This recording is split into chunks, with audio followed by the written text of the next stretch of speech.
શ્રી કૃષ્ણ કિસાન મિત્રો, અહીંયા હું એક ખેડૂત પ્રગતિશીલ ખેડૂત છે એમની જોડે આવી છું અને એક મસ્ત આન્સર જે ઓલવેજ આપણે જાણવા માટે ઉત્સુક હોઈએ છીએ, કારણ કે ખેડૂતોને જે પપૈયાની ખેતી કરતા હોય છે એમને વાયરસની તકલીફ નડતી હોય છે અને રિયલી મને અહીંયા આવ્યા પછી આનંદ થયો કે મને બી કંઈ નવું જાણવા મળ્યું અને આપણે અહીંયા પ્રગતિશીલ ખેડૂતને મળશું અને એમની જોડેથી સાંભળશું કે એ ક્યાંના છે અને તમને શું ઉપાય આપી રહ્યા છે અને કેવી રીતે વાયરસને તમે નાબૂદ કરી શકો છો.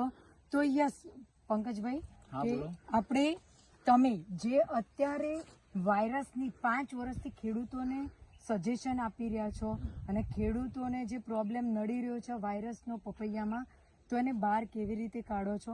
તો ખાલી જે થિયરી છે તમારી કે શું મિશ્રિત કરવું જોઈએ અને કેવી રીતે છંટકાવ કરવાથી એમને માહિતી આપો. હું પટેલ પંકજભાઈ ઈશ્વરભાઈ, ગામ ફિંચોર, તાલુકો ઈડર, મોબાઈલ નંબર 8511840028. હું પપૈયા છેલ્લા 6 વર્ષથી કરું છું. પપૈયાની અંદર વાયરસના પ્રોબ્લેમ બહુ આવે છે, એટલે લોકો ખેડૂતો ઘણા આ સાલ રોટરી મારી દીધી.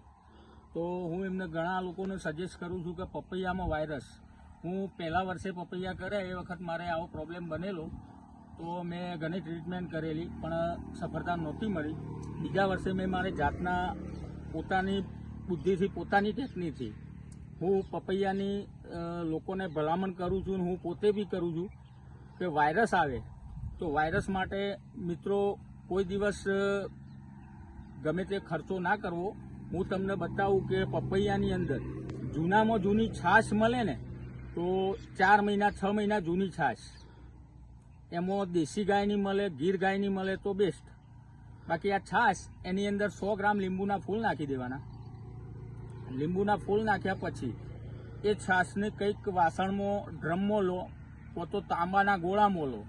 તાંબાનો ગોળો ના હોય તો બેરેલમાં લો. બેરેલની અંદર છાશ નાખી અને છાશની અંદર કોપર કે તોબાનું કોઈ પણ સાધન હોય એ કોપર નાખી અંદર, અને એની અંદર કડવા સળગવાના પત્તા અને કડવા લીમડો, આપણે નીમ કડવો લીમડો આવે એ લીમડાના પત્તા 2 કિલો પત્તા લઈ અને એને ક્રશ કરો તો સારું. ક્રશ ના કરો તો પણ ચાલે, પણ ક્રશ કરો તો રિઝલ્ટ બેસ્ટ મળે. તો એ બંને 2 કિલો પત્તા લઈ અને ક્રશ કરી અને અંદર 4 દિવસ રાખવાના છાશની અંદર.